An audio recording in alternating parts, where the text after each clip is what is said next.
I've started recording. ठीक है, तो फिर बाबा ने जो कहा हमको क्या कि मुझे याद करो डाकुओं ने लूट लिया। जो डाकू आए विकारों के डाकू आए, और डाकू क्या करते हैं एक बार ये उसको भी थोड़ा समझे। डरावने होते हैं। आगे और बताओ। क्योंकि हमारी चीजों को लूट लेते हैं, जो हमारे साथ चीजें होती हैं। हाँ, लूटने का काम। और कैसे करते हैं? फोर्सेबली, जबरदस्ती, जबरदस्ती, वेपन्स के साथ, मार पीट के, मार पीट कर। और हमको मार किससे पड़ती है?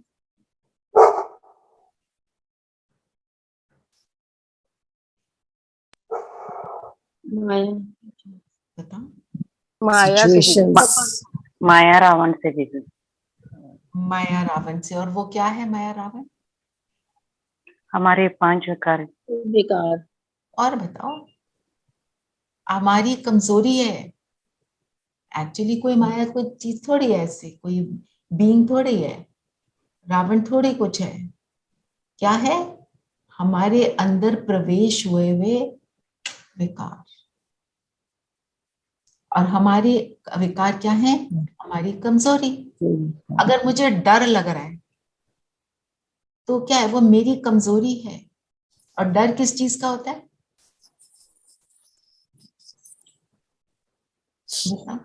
Self created. हाँ, पर किस चीज का डर होता है? मेरी वो चीज चली ना जाए जो मेरे पास है।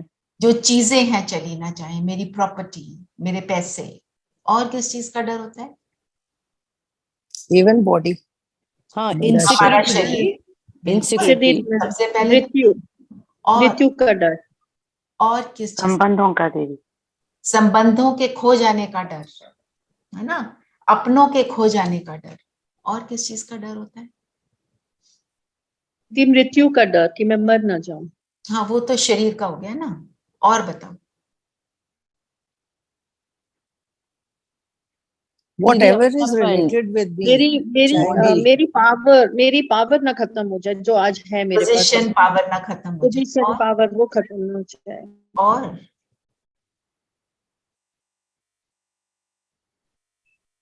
मेरी इज्जत ना चली जाए।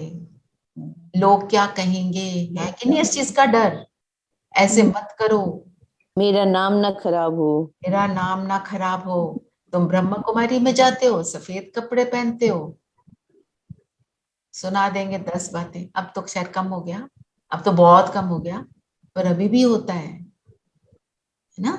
ये अपनी बॉडी पे भी होता है कि मेरी बॉडी जो आज है वो खराब ना हो जाए। हाँ, बीमारी ना लग जाए, ओल्ड ना हो जाए, ओल्ड ना हो जाए। है ना? एक सफेद बाल आया तो डर में आ गए। क्यों डर में आते हैं? मेरी एक्सेप्टेंस खत्म हो जाए, एक्सेप्टेंस, कि लोग मुझे एक्सेप्ट करें। हमारे को अपने आप को किसको एक्सेप्ट कराना है? खुद को। खुद को। और किसको? बाबा। बाबा मेरे हर एक्शन को एक्सेप्ट करे, देन आई एम फाइन, है ना?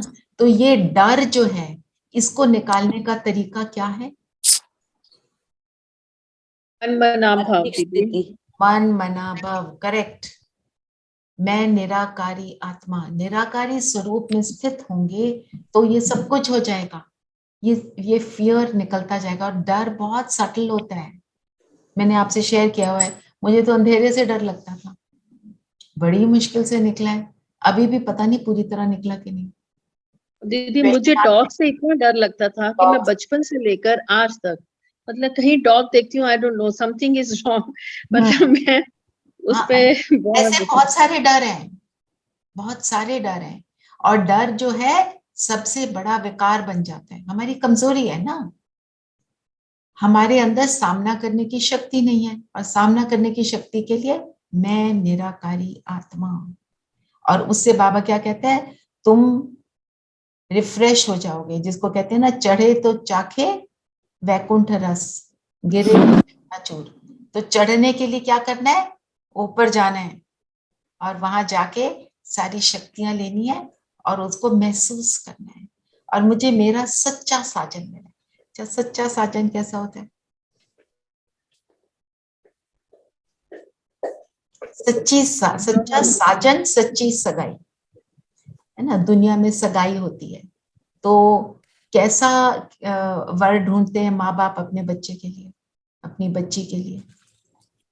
कैसा ढूंढते? सुयोग्य वर। योग्य। क्या करे? जो क्या करेगा? उसके अंदर क्या दे? जो ध्यान रखे, सिक्योरिटी दे,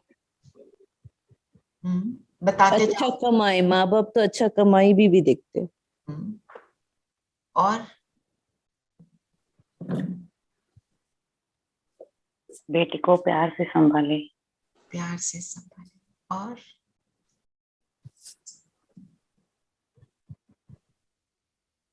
जिससे हर एंगल से हमारा बच्चा सुरक्षित रहे, वो देखभाल करे, उसकी हर प्रॉब्लम को सॉल्व करे, और वो गलती कर दे तो भी तो माफ कर वो दे। भी उसको एक्सेप्टेंस 100% कोई बात नहीं, हो गया। तो ये सारी बातें बाबा से लगती हैं ना। तो बाबा ने कल भी मैंने एक मुरली में पढ़ा अव्यक्त वाणी में कि बाबा कहते हैं तुम पता है क्यों ये गड़बड़ हो जाती है तुम्हारी? तुम मुझे अपना युगल नहीं बनाते। मुझे अपना युगल बनाओ ना, निरंतर का कंपेनियन बनता हूँ, फिर देखो, देन वॉच द वंडर। ठीक है ना। तो वो मेरा सच्चा साजन, जिससे मेरी सच्ची सगाई। जब एक से सगाई हो जाती है तो संकल्प भी दूसरे के लिए आ नहीं सकता ना। जो द्रौपदी की कहानी सुनी है ना, तो कहते हैं वासुदेव लेके जा रहे थे उन्हें, और उन्होंने बोला जहां लेके जा रहा हूं ना, वहां के जो पेड़ों पे फल हैं उनको तोड़ना नहीं। तो वहां गए, और आप भीम का तो आपको पता है, उसको तो भूख लगती जल्दी से, खाने को चाहिए। उसने वहां से फल तोड़ लिया। तो कृष्ण ने बोला कि भैया तुमने क्यों तोड़ा, इसको वापस लगाना है। उसने बोला वापस कैसे लगेगा? कि कोई बिल्कुल पवित्र पतिव्रता जो हो वो लगा सकती है। द्रौपदी ने लगाया, उससे लगा नहीं। तो क्यों नहीं लगा? स्टोरी पता है सबको? हाँ दीदी, वो अर्जुन के फेवर में थोड़ा ज्यादा ऐसे कुछ नहीं था नहीं ना। नहीं, ये बात नहीं है। वो तो कर्ण के सूर्य के साथ। हाँ, उसने करण को जाते हुए देखा अपने टेरेस से, और अपने मन में सिर्फ एक संकल्प किया, कितना शूरवीर है, दैट्स इट। तो पवित्रता भंग हो गई। तो बाबा क्यों कहते हैं किसी और को याद नहीं करना? क्योंकि जिसको भी याद करेंगे उनके अंदर कोई ना कोई कमी है। जिसको याद करते हैं हम उसके जैसा बन जाते हैं। उसके गुण तो ले लेंगे, पर साथ में उसकी कमियां भी ले लेंगे। और हमने क्या बनना है? परफेक्ट। परफेक्ट क्या? परफेक्ट की क्या डेफिनेशन बाबा बताते हैं? सत्य की आत्मा की डेफिनेशन क्या है? आप बताओ। 16 कला, संपूर्ण, 16 कला, आगे, संपन्न और और संपन्न एंड संपूर्ण। सारी बातें। 16 कला संपूर्ण, संपूर्ण निर्विकारी, मर्यादा पुरुषोत्तम, अहिंसा परमो धर्म। हाँ, बिल्कुल। सर्व गुण संपन्न। तो संपन्न तो तभी होंगे ना, हर मर्यादा को फॉलो करेंगे तब। संपूर्ण निर्विकारी, एक भी विकार ना हो। तो उसके लिए क्या करनी है? सच्ची सगाई। ठीक है। दीदी बट द्रौपदी के तो जो 5 पति थे, तो can that be the reason also? No, that was not her choice. Yes, that was not her choice, not her doing at all, है ना। या ठीक है। बाबा ने बोला इस बेहद सगाई में कितना मजा है। मजा आता है इस सगाई में। How much time do you have Aarti? दीदी अराउंड 15 minutes. ठीक है, तो after 5 minutes I will do meditation, and then a few other things will also take. उसके बाद बाबा ने क्या बोला कि जैसे बाबा ने बोला तुम उन्हें समझा सकते हो कि भारत जब हेवन था उस समय तुम थे नहीं। कौन नहीं था? ये याद रखना है।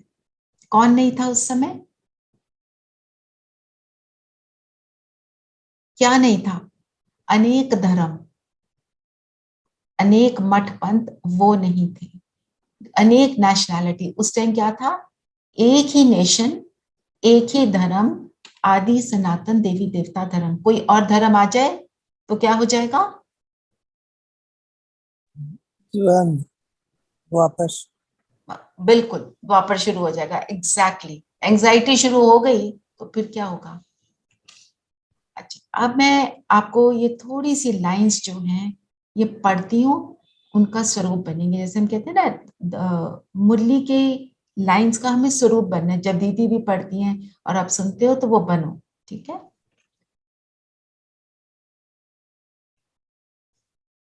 बाबा ने बोला, सब एकदम स्थिर हो जाएं, आराम से सुने और उसका स्वरूप बनेंगे। अभी तुम्हारी बुद्धि खुल गई है। देखो, मेरी बुद्धि बिल्कुल खुली हुई बाबा के ज्ञान को धारण करने के लिए। ये कौन बैठकर समझाते हैं? मुझे याद है, मुझे ये सब कुछ कौन समझा रहा है? सतगुरु, सत बाबा, सत शिक्षक। उसका नाम है सत। अनुभव करो कि वो सत बाबा मेरे सिर पे छत्र छाया, सच बोलने वाला, सच जानने वाला। ग्रंथ सुखमणि में उनकी बहुत महिमा है। वहां पे सारे एक्यूरेट शब्द है ना। वो आकर सचखंड की स्थापना करते हैं, मनुष्यों को ऐसा सच्चा बनाते हैं। अपने सत्य स्वरूप को देखते चले भृकुटी के बीच। तुम सबको सच बताते हो। सिख लोगों को भी समझाना तो बहुत सहज है, क्योंकि उनको ऑलरेडी वो गुरु ग्रंथ साहिब में ये सब पढ़ते हैं ना। वो अकाल तख्त को भी मानते हैं। सत श्री अकाल का तख्त है ये। क्या सा तख्त है? ब्रह्मा की प्रकृति। तो देखो सामने ब्रह्मा बाबा, उनकी भृकुटी में शिव बाबा, और मैं अपनी भृकुटी में, अपने सत्य स्वरूप में बाबा को सामने देखेंगे। बाबा के शरीर पर ध्यान नहीं डालेंगे, बाबा की भृकुटी में देखें। बेचारों को कुछ भी पता नहीं है कि सत श्री अकाल किस तख्त पर बैठे। हम बाबा को उनके तख्त पर देख रहे हैं।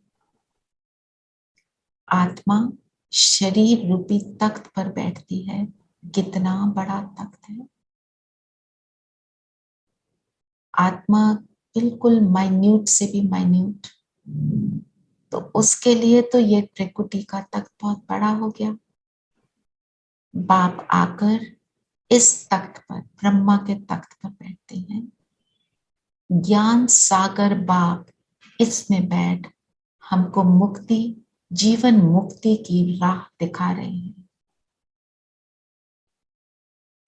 ब्रह्मांड सृष्टि के आदि मध्य अंत की सब बातें समझाते हैं, जिस बात को कोई नहीं जानते। सब अपनी अपनी बढ़ाई में मस्त हैं। तुम्हारी मस्ती तो देखो। अपनी मस्ती को अनुभव करो। कौन खड़ा है मेरे सामने? सत बाप, शिक्षक, सतगुरु।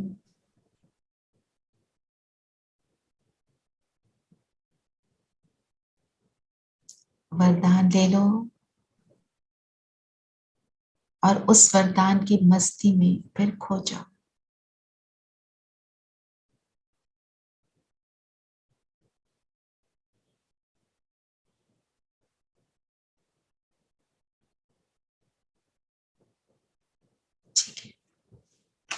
चलिए, सबने अनुभव किया बाबा को। चलिए, अब हम जी गुरुदेव। स्थिति बन गई है ना थोड़ी, अब हम थोड़ा सा योग भी करेंगे, अपने आप को अशरीरी आत्मा अनुभव करेंगे, फिर बाकी की मुरली का जब रिविजन करेंगे उस स्थिति में करेंगे। ठीक है, चलिए, शरीर बिल्कुल स्थिर है,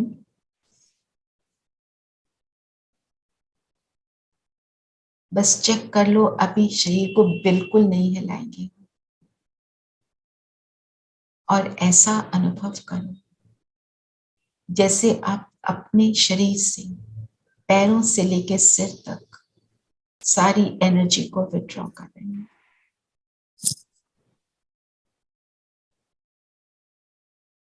जैसे आत्मा शरीर से अपना लगाव छोड़ती चली जा रही है।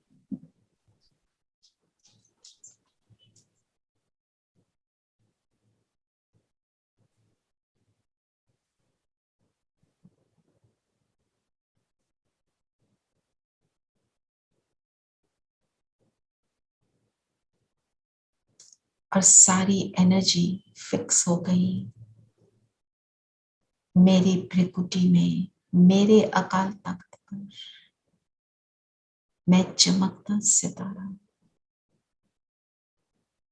अपने आप को एकाग्र करें स्वयं पर, और अब संकल्प करें, मैं ज्योति बिंदु, मैंने अनेक जन्म लिए और इस अंतिम जन्म में भी पूरी सृष्टि से मैंने कितना कुछ लिया, प्रकृति के पांचों तत्वों से लिया। जैसे सृष्टि का कण कण मुझे देने के लिए बना। अनुभव करें जैसे पूरी सृष्टि से मैं सुख को एब्सॉर्ब कर रही हूं, और अपने ग्रैटिट्यूड में आ जाएं कि धन्यवाद इस प्रकृति का, इस सृष्टि का, जिसने मुझे हर जन्म दिया। मैं आत्मा हूं, एक एक कण की आभारी। सभी मुझे देने के लिए आए। ड्रामा के हर सीन ने मुझे कुछ सिखाया, कुछ बनाया, बाबा का बनाया।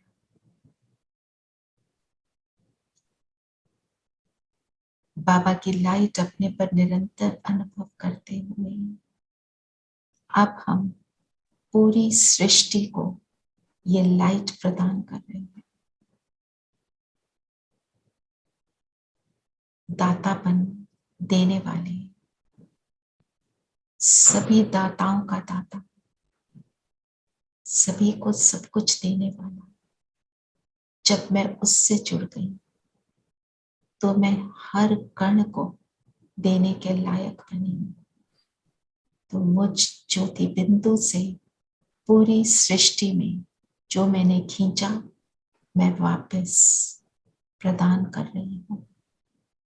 सुख, शांति, प्रेम, गुण, शक्तियां प्रदान करें।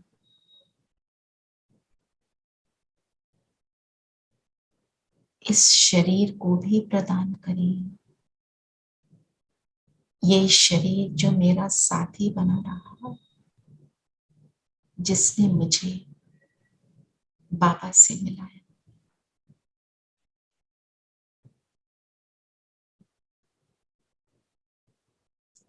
इस फीलिंग में रहें 1 मिनट।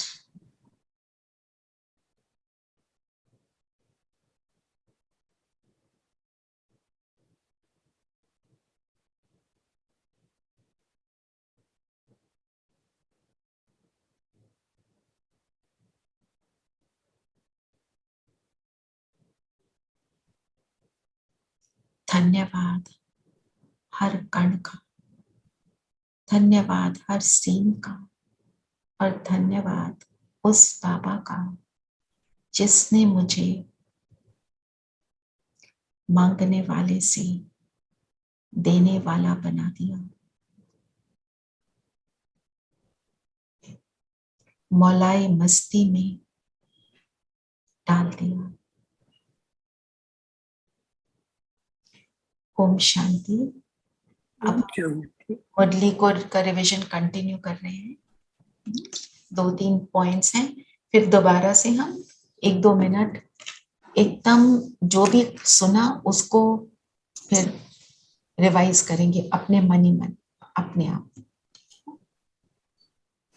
ठीक है, आगे चलते हैं।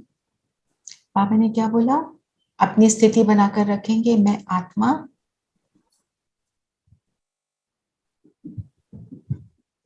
सबको आत्मा देख रहे हैं। फिर बाबा ने क्या बोला कि गावड़े का छोरा, गावड़े का छोरा का अर्थ क्या कहेंगे? गावड़े का छोरा कैसा होता है आजकल की दुनिया में? हम समझते हैं ना, इनको समझ नहीं है, इनको पता ही नहीं है दुनिया कैसे चलती है, एजुकेशन नहीं है, बेसमझ समझते हैं ना। वो शहर में आते हैं तो बिल्कुल लॉस्ट फील करते हैं, राइट? तो बाबा कहते हैं, पहले ब्रह्मा बाबा के लिए बोला ये भी तो कामड़े का छोरा था, फिर ये क्या बना? ब्रह्मा। ब्रह्मा से क्या बना? फरिश्ता, और फरिश्ते से फिर कृष्ण रूप में देवता बनता है। तो बाबा ने फिर कौन सी उसके लिए डेफिनेशन दी? श्याम और सुंदर। श्याम सुंदर को कौन बताएगा क्या होता है? दीदी आधा कल्प हम श्याम और सुंदर थे, not only Krishna, we were also, but when Dwapar से लेके कल आधा कल्प हम श्याम थे, आधा कल्प सुंदर, सुंदर थे।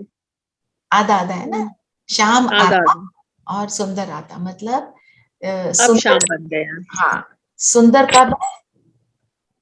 दीदी सतयुग और त्रेता में। और श्याम कब बनना शुरू होते हैं? द्वापर से। हाँ, द्वापर कलयुग। द्वापर कलयुग। इसलिए कावड़ा का मतलब गावड़ा, गावड़े का छोरा मतलब गांव का लड़का। अच्छा।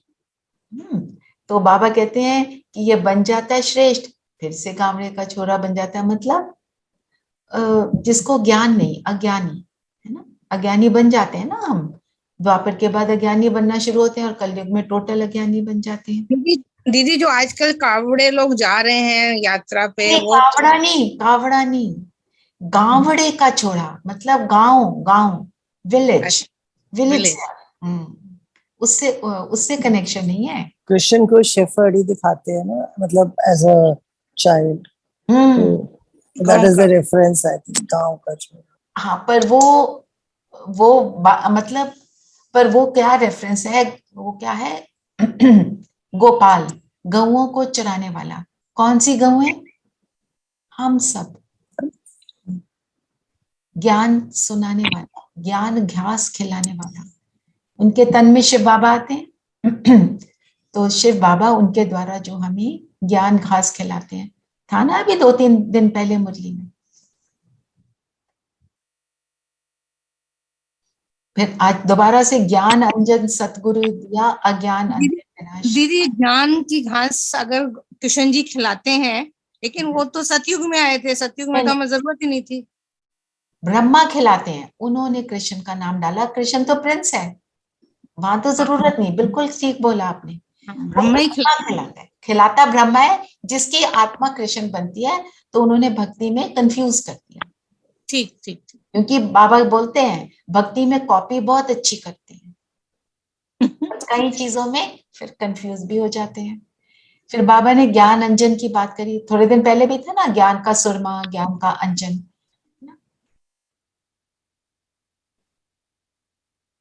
फिर बैल, बैल क्यों बोलते हैं? उसको नंदी गण बोलते हैं, है ना। ब्रह्मा को भी नंदीगढ़ बोलते हैं ना, शिव बाबा का नंदीगढ़। मतलब गण मतलब जनता, पब्लिक, बहुत सब आत्मा, सबको। नंदी मतलब आनंद, आनंद देने वाला। आनंद कैसे देते हैं वो तो अब हमें पता है ना। दीदी नंदी को बैल के रूप में क्यों दिखाते हैं? उसको नंदी गण बोल देते हैं ना, कि वो बैल के रूप में क्यों दिखाते हैं ये तो मैं नहीं कह सकती, बट उन्होंने भक्ति मार्ग में ऐसे बना दिया है कि उसको नंदी गण बोल दिया। एक्चुअली जो ब्रह्मा बाबा को बैल बना दिया ना, और उसमें शिव बाबा ने प्रवेश किया, तो जो उन्होंने ज्ञान सुनाया वो इसलिए क्योंकि उन्होंने ज्ञान सुनाया जिससे हमें आनंद मिला, इसलिए उसे नंदी गण बोल दिया। गण कौन? आत्माएं। आत्मा। नंदी मतलब आनंद देने वाला। और बैल क्या करता है? बैल के तन में आए, तो बाबा ने क्या बोला, आज मैं कोई बैल में आऊंगा, है ना, मैं बैल में थोड़ी आऊंगा। बैल बोलेगा कैसे? धीरेन भाई कुछ कहना चाहते हैं? हाँ, ओम शांति दीदी। अपनी आवाज ठीक करिए प्लीज। अभी सुनाई दे रही दीदी? आपके वॉइस सुनाई दे रहा है, उसमें एको है।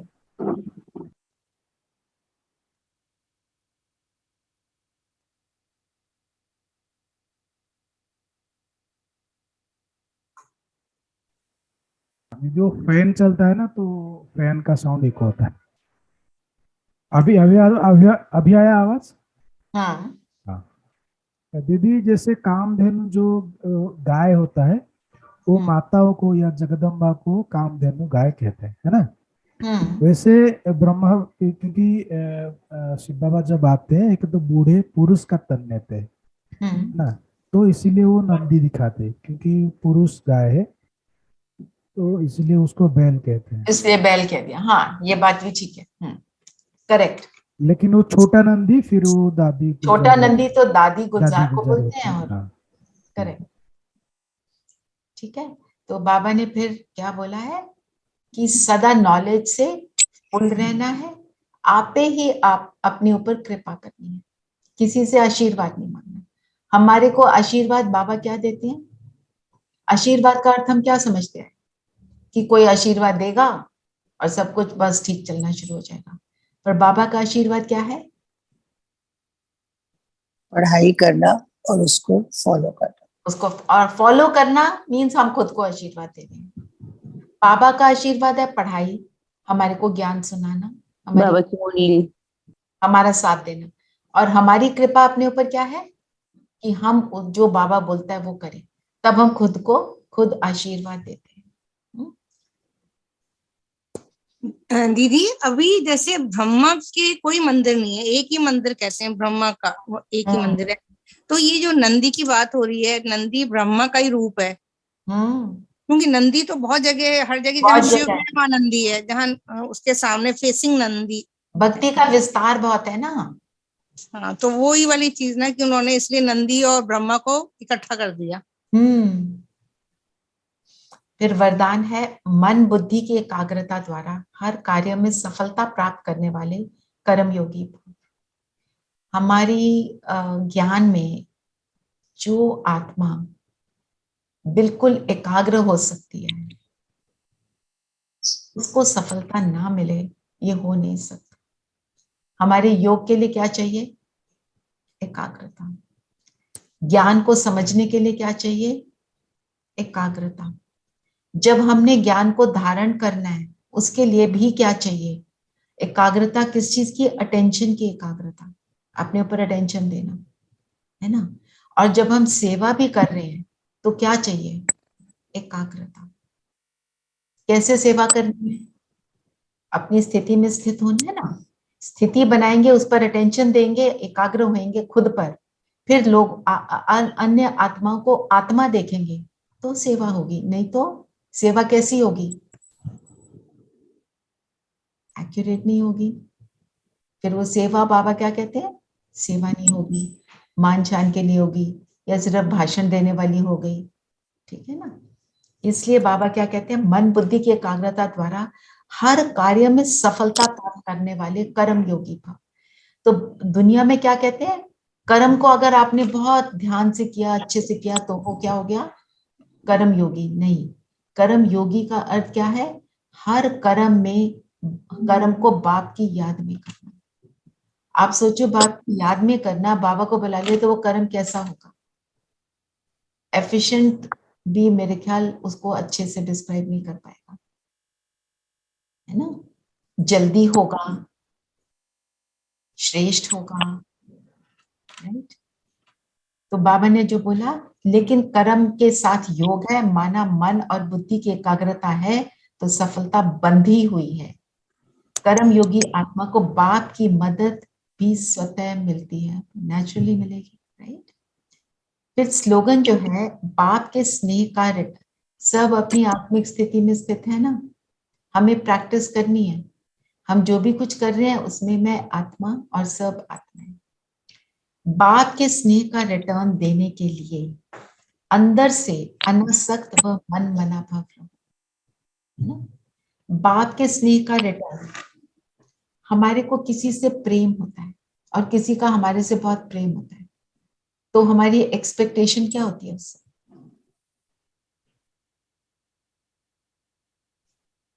कि वो अंडरस्टैंडिंग, और वो किसी और को नहीं देखेगा, मेरे को देखे, है ना? तो बाबा ने बोला, अगर बाबा के स्नेह का रिटर्न देना है, अनासक्त मीन्स और चीजों से अटैच ना हो, मेरे से सब कुछ प्राप्त करो। दीदी ये तो प्रेम में जेलसी हो गई कि और किसी को टेंशन नहीं देना, सिर्फ मुझे ही देना। हम कहते हैं बाबा को, बाबा पॉजिटिवनेस। आप बहुत जेलस लवर हो, पर बाबा के अंदर कैसी शक्ति है कि वो हर एक को महसूस कराता है कि मैं सिर्फ तेरा हूं, क्योंकि वो बेहद का है ना, बेहद का बाप है। हमारे में ये शक्ति नहीं है, हमारी मन बुद्धि एक के साथ जुड़ जाती है। आपने सुना होगा कृष्ण की कहानी में क्या सुनाते हैं, उन्होंने कृष्ण को भगवान बता दिया, ठीक है? तो क्या कहते थे कि कृष्ण के साथ हर गोपी को लगता था कि वो मेरे साथ ही रास कर, उसको ये अनुभव नहीं होता कि वो दूसरे के साथ भी कर। ये बाबा की शक्ति है। एक बारी ब्रह्मा बाबा, तो ब्रह्मा बाबा ने शिव बाबा को बोला किसी को साक्षात्कार कराना था, तो बाबा ने बोला कि मैं करा देता, तो शिव आप मेरे को डायरेक्शन देते तो मैं करता। तो शिव बाबा ने बोला कि हर रूप में साक्षात्कार कराना वो ब्रह्मा बाबा नहीं कर सकते, वो सिर्फ शिव बाबा कर सकते। हर एक को वो अनुभव कराना जो वो करना चाहता है, ये सिर्फ जो जिसको टाइटल भगवान देते हैं, शिव देते हैं, सदा शिव देते हैं, वही कर सकता है। हाँ जी धीरेन भाई, आप कुछ कह रहे थे। दीदी जब शिव बाबा ब्रह्मा बाबा के तन में आके सब बातें कहते थे, तो फिर ये जो एक मैसेंजर दादी की बात करते हैं, वो क्यों उनकी जरूरत क्यों पड़ी? वो जो जिनसे बाबा पूछते थे कि जाके पता करके आओ कि ये काम करना है कि नहीं करना। Okay, so understand the difference between the two things. एक है कि शिव बाबा ब्रह्मा के तन में आए और सारे बच्चों से बात करी, ठीक है? एक है ये ट्रांस मैसेंजर जो इस दुनिया से परे जाकर वहां से संदेश लाती है। तो संदेश लाने का अर्थ है वो ध्यान में जाना, उसको बोलते हैं। और ब्रह्मा बाबा को सूक्ष्म वतन में वो अनुभव करते हैं, बाबा से जाकर बात करते हैं और बाबा फिर उनको डायरेक्शन देते हैं सबके लिए। तो जो शिव बाबा आते हैं वो सबसे बात करते हैं, जो ट्रांस मैसेंजर है वो अकेली बाबा से बात करती है सूक्ष्म वतन में, और वो इशारों से सारा कुछ बताते हैं। और वो बताने की क्यों जरूरत है, वो तो ब्रह्मा को भी पता करना है। शिव बाबा ब्रह्मा के तन में कब आते हैं? जब वो चाहें तो आते हैं ना, आकर ज्ञान सुनाते हैं। वो हम बोल सकते हैं बाबा आ जाओ, पर बाबा कब आते हैं? जब उन्होंने आना है, ज्ञान सुनाना है, वो आके सुनाएंगे जी। और जो ट्रांस मैसेंजर है वो जब यहाँ पे यज्ञ में जरूरत है, कोई चीज पता करनी है, बताओ बाबा कैसे करें, वो कभी भी मैसेज ला सकती है, तो वो मैसेज दे सकती है। वो शक्ति ब्रह्मा में नहीं थी, यही मतलब यही मेरा क्वेश्चन है कि वो वो अलग अलग बहुत सारे ब्राह्मणी हैं जो मैसेज लाती हैं, आज भी हैं, पर उन्हीं का वो रोल है, सबका रोल नहीं है। हम ये काम नहीं कर सकते। और बाबा ने बोला ये जाने का जो काम है इसमें आप अपना वो मत रखो कि मेरे को भी ये रोल मिल जाए, क्योंकि इससे कोई प्राप्ति नहीं है। और वो भी डायरेक्शन जब मिलता है बड़ों से, सिर्फ तब मैसेज ला सकते हैं। ऐसे ही जाके वहां बैठना और बोलना अच्छा बताओ, ऐसे नहीं होता है। करेक्ट। इसलिए हाँ जी धीरेन भाई बताइए। हाँ दीदी, वो जो बाबा को जेलस लवर कहते हैं उसके बारे में बोलना था। बाबा कहते हैं कि सिर्फ मुझे याद करो। इसका पीछे की कारण ये है क्योंकि अगर जो कंटिन्यूटी जो है, अगर कोई डिसकंटिन्यू होता है तो जो भी प्राप्त होना है वो पूरा नहीं होता है। अगर सिर्फ बाबा को याद नहीं करेंगे तो आपको जो प्राप्ति होना होगा उसमें बहुत टाइम लगेगा या फिर नहीं होगा। इसीलिए आप किसी से भी कोई भी चीज प्राप्त करना हो तो आप कंटिन्यूअसली एफर्ट करना पड़ेगा। और वो प्राप्त भी पूरी तरह कभी हो नहीं सकता ना किसी और से, क्योंकि कोई परफेक्ट तो है नहीं। तो इसलिए बाबा कहता है अनासक्त किसी और चीज से अटैचमेंट ना रखो, क्योंकि उसमें हमारी भलाई है, बाबा की भलाई नहीं, हमारी भलाई है। बाबा को हम जब बाबा को याद करते हैं उससे बाबा को कुछ नहीं मिलता है, मिलता हमें, हमारे लिए। ठीक है, तो अब हम जो जो हमने सुना उसको आत्मसार करते हुए अपने को आत्मा देखेंगे और उस स्थिति को बनाए रखेंगे और सारा दिन उसको बार बार यूज करेंगे, मैं आत्मा ये कर्म कर रही हूँ। और कल जो जो जितना जितना करेगा उस हिसाब से बाबा का वरदान देंगे। ओके, चलिए सब कंफर्टेबल होके अपनी स्थिति में बैठेंगे।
ओम शांति। ये स्थिति को बनाए ओम रखिए। शांति दीदी। ओम शांति दीदी।